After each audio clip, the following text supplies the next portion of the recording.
Pemirsa, berulang kali kasus bullying atau perundungan yang dilakukan para pelajar terjadi. Sejumlah video mengenai perundungan pun viral di media sosial.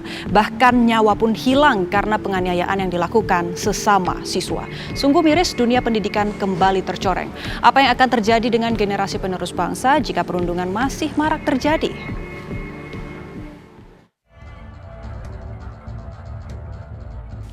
Anda tentu masih ingat dengan video viral perundungan disertai penganiayaan secara sadis yang dilakukan siswa kepada siswa lainnya di SMP 2 Cimanggu, Cilacap, Jawa Tengah.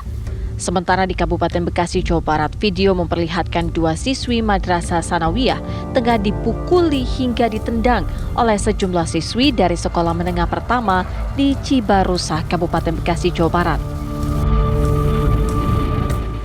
Di Kepulauan Aru, Maluku, siswa SMA terlibat duel dengan teman satu sekolahnya. Korban sempat koma selama 4 hari dan kemudian meninggal dunia. Perundungan dan penganiayaan sadis itu mengakibatkan nyawa melayang. Fenomena bullying secara sadis yang terjadi pun masih memiliki deretan panjang. Entah apa yang membuat dunia pendidikan ini tercoreng dengan perilaku perundungan hingga penganiayaan. Eskalasinya pun semakin luar biasa. Kalau seorang anak melakukan tindak kekerasan ya atau perundungan itu setidaknya disebabkan oleh 3 faktor. Faktor yang pertama itu adalah faktor internal.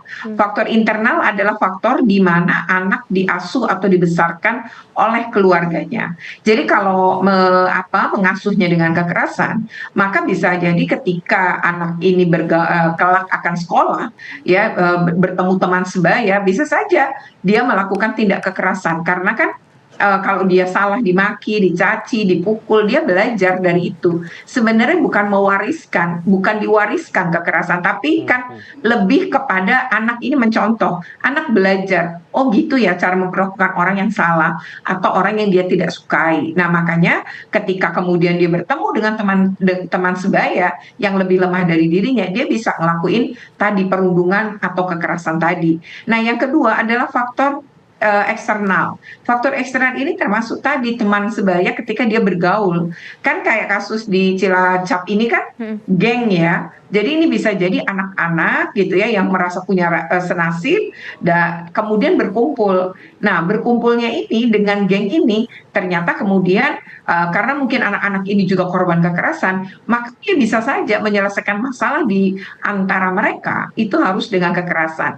Nah, yang terakhir sebenarnya faktor situasional. Situasional itu mungkin tidak terduga, misalnya seorang kakak junior di sekolah itu, kakak senior, kemudian memaksa adik juniornya untuk ikut tawuran atau ikut geng gitu ya. Pada situasi si adik junior ini nggak bisa menolak gitu. Nah sehingga itu berada pada situasi seperti itu. Atau ayah ibunya mengalami perpisahan. Lalu si anak ini kekecewaannya itu bisa saja dia lampiaskan dengan bentuk-bentuk kekerasan. Media sosial pun ramai memperhatikan persoalan ini. Bagaimana bisa dunia pendidikan yang seharusnya mendidik dan melahirkan generasi penerus bangsa justru tergerus dengan perilaku tak pantas. Pendidikan merupakan investasi terbaik untuk generasi yang akan datang. Kini tercoreng dengan perilaku sadis dan kejam. Tim TV One mengabarkan.